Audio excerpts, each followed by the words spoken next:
Falcao to Diagoras. Here we skedaddle. The FIFA World 11 star from 2012 may be past it, but he's still got the ability to put the ball into the back of the net. He scored once and retired.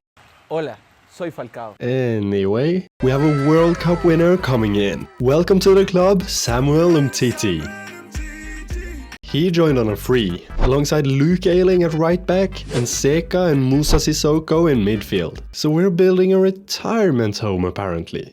The final man worth mentioning though is Alessandro Cortinovis, an attacking midfielder, who was terrible on his debut. Just like everyone was really, as we somehow lost 1-0 to fellow promotees Diagoras. Oh yeah, and Sissoko missed a pen in the 88th. No! Sissoko!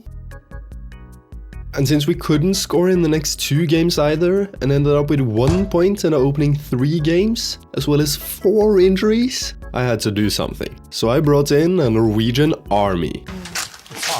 Skoru, Faros and Helland all came in on loans to bolster the attack and the defense. And then we brought in a Dutch goalie as well, in Zoet, just in time for our game against Panathinaikos. I was expecting a thumping from them, but it was the other way around, because as the thinking man was preparing for the game, he saw that we needed some width in the team. So he switched the shape to this. It clearly took some time getting used to for the players. But right before the break, Seka opened the floodgates. Cortinovis doubled it shortly after.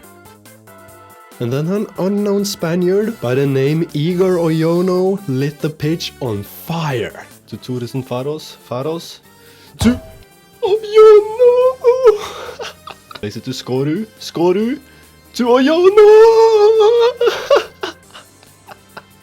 Cortinovis through to Oyono! Hey! The hat-trick! It seemed like that was a one-off event, as we lost 1-0 to PAOK, drew 1-1 with Atromitos, and lost 1-0 to Olympiacos since Umtiti wants to be generous. And that's exactly what we do. Yaziki scores. Yeah, fucking brilliant. What followed that would turn out to be a checkerboard of results. First, a 4-2 win over Panathinaikos as Oyono got the opener, and then a brilliant assist, which he definitely meant to do. To Umtiti. Sissoko plays a great ball to Oyono. What the fuck? What an assist from Oyono. That's brilliant. Against Panathinaikos though, Umtiti wanted to continue being generous, so he lost 3-2. And as Seka is out for a month, and as Fernandao announced his decision to retire, we lose again. Psych! We hammer Kifisia 3-0 as Skoru scores. Did you see what I did there? Oyono got the other 2. Before the washed Real Madrid flop, Jovic somehow got 2 against us in the following game, so we lose 2-0. Against dead last Volos though, we conceded first. A piece of magic from Jocka to be fair, which we did respond to, but not until the 53rd. Then, one of the big characters from last season popped up to get the lead, but we conceded not even 3 minutes later. As all hope seemed lost with just a few minutes to go, the Norwegian giant Helland stepped up and got us the win. That momentum carried over against Aris, as we got a pen early. Like super early. This was actually a very important game as well, because if we win, we go past Aris and 2 points off top 6. After Cortinovis had somehow missed this, Lauren hit the post for them from about a yard.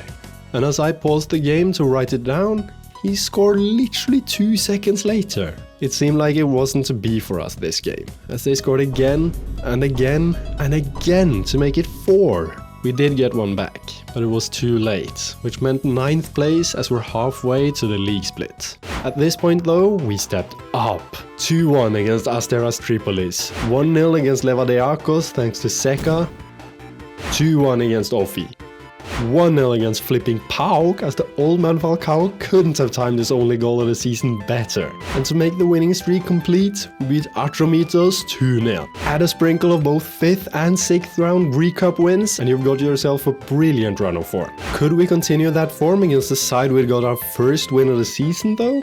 No. No we couldn't. I had a conversation with Abdoulaye Girey before the game, where he demanded more playing time, so I started him in this game. He thanked me by giving them a goal, 3 minutes in. And as our defense was nowhere to be seen half an hour later, they doubled it to make it a 2-0 win. 7 games to go, and we were just inside the championship group places. But Olympiacos was next. The once so promising Munir opened the scoring with this. 8 minutes later though, their goalie did whatever this is to help us get back. But basically straight from kickoff, Mehdi got a free kick cross down to Pirola to get what would turn out to be the winner. So with Panetolikos next, we desperately needed a win. And I just won $1 million! 4 goals in 30 minutes meant a 5-2 win in the end, as Kortinovis got a brace. But before we could continue the league run in, we had a Greek Cup quarterfinal to attend to. The furthest Diagoras has ever got to in the Greek Cup is the semis, where they lost to Ofi in 1987. So could we return to their glory days of the 80s? We started well at least, as Iono continued his brilliant campaign. After a missed chance for them and a woodwork hit from Sissoko, Kortinovis was brought down in their box to get us a pen, which Sissoko scored. Just under 20 minutes into the second half though, they put together a good move finished off by Gagliardini. 3 quick passes from us however, so Fados go through on net, and he made no mistake as he smacked it in off the bar. Not even 10 minutes later though, they responded with a near identical goal. We still have a 1-goal advantage though. There's Sissoko. Okay, or Gagliardini. Jesus. And there's the goal. Fucking brilliant. Basic. Fuck off. Badilio into Swiderski, and it's gone.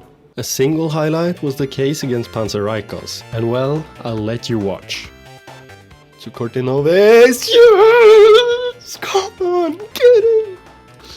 Get in there! An end-to-end game saw us tied 2-2 with Kifisia with half an hour left. But as I made some subs, they made a difference just 2 minutes after coming on. From one sub to another into Oyono to get the lead. With 10 minutes to go, it looked like a win was coming our way. But Lucas had other plans. Someone press the man, fuck me! A failed corner from us saw Falcao get the ball outside the box. And... Falcao?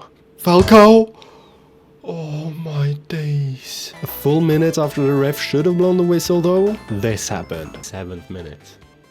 Oh no, you have to score, please. Yes, come on. Oh no, our savior, let's go. A poor performance against a good AEK attack saw us lose 3-1. Before heading into a huge game away to Aris, Zoet started the game by palming a free kick straight to an opponent, who somehow missed the target, but it was offside. Shortly after the break, Skoru missed a decent chance, which was followed by Leo giving their attacker a one-on-one. But Zoet denied him. Corners turned out to be the real opponent though, as they scored not just once, but twice from corners to give us the L. Since Atromitos lost to PAOK however, we only need to win against dead last Volos to secure our place in a championship group, and a chance of getting Europe next season. And we do! Skoru got our only goal as Seka also missed a pen later on. That doesn't matter though, because we finished 5th as the league is splitting. We're a point behind Aris in 4th, the final European spot, so it's gonna be tight. We opened the championship group by going away to Panathinaikos, as we caught them in between their round of 16 matchups with Brøndby, so they're gonna be tired. And we open like they are, with Skoru's pass luckily getting through to Faros, who puts it away past Iñaki Peña. Then, 10 minutes later, we left a big space open for Gagliardini to drive with the ball, and he scores past the struggling Zoet. A huge chance missed later, I think... Skoru! No! They scored to take the lead in a 71st. Thankfully, Amidou Diop crosses to Oyono! Come on! Let's go! Olympiacos was next, and we had a highlight straight from kickoff. As Kortinovis got the ball from Sissoko, he played a failed pass through to Skoru, but the latter caught their defender off guard. Oh! No! Okay, well, can we get the opener?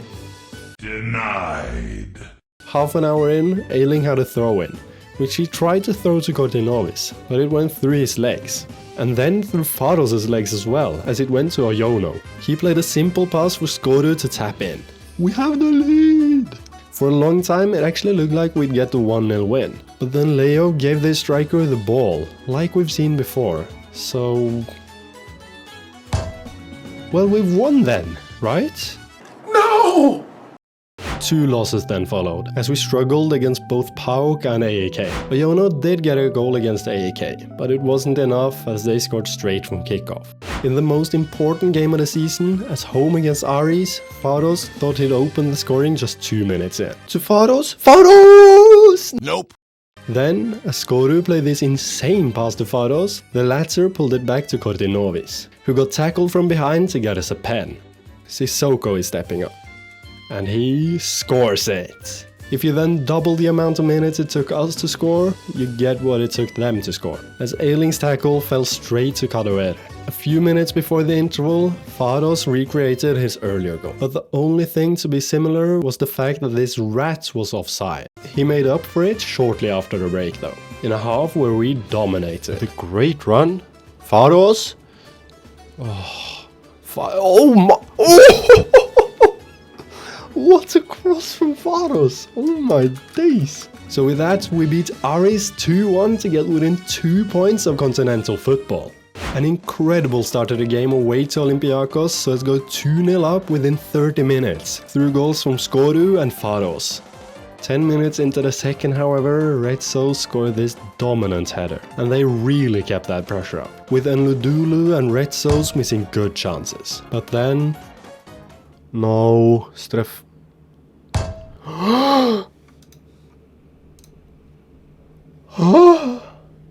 Yes! Come on! How the fuck we done that? Oh, let's go! A near own goal from Ertley and a woodwork hit from Kortinovis was all that happened in the first half against Panathinaikos. But 2 minutes into the second, Eiling got a rebound goal off of Helland's good header to get the only goal and secure the win.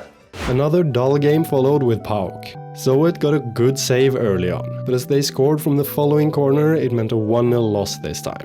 And now we really need to get a result against AAK in the second to last game. Marine.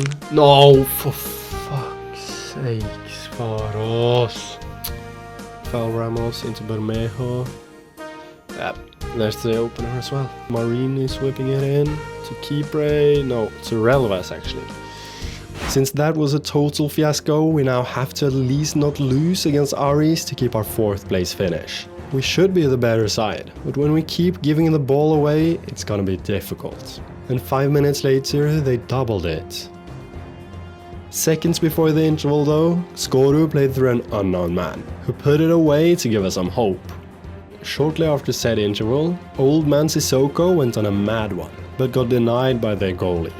Now, to try and make a difference, I brought on cult hero Fernandao for what will be his last game in football. 5 minutes later. So Falcao came on, and hit the bar in the 74th. But as I went super attacking, Sarori got them a 3rd, as well as the win. So we lose out on continental football on the last day. 2 weeks later. But so does Aris. Panathinaikos won the Greek Cup and left Aris with nothing but their d in their hands. Our standout player was clearly Igor Oyono. My man got 18 goals in his debut season, second on the top scorer list behind PAOK's Chalov. Oyono is still only 19 as well, so we're going to be seeing a lot more of him.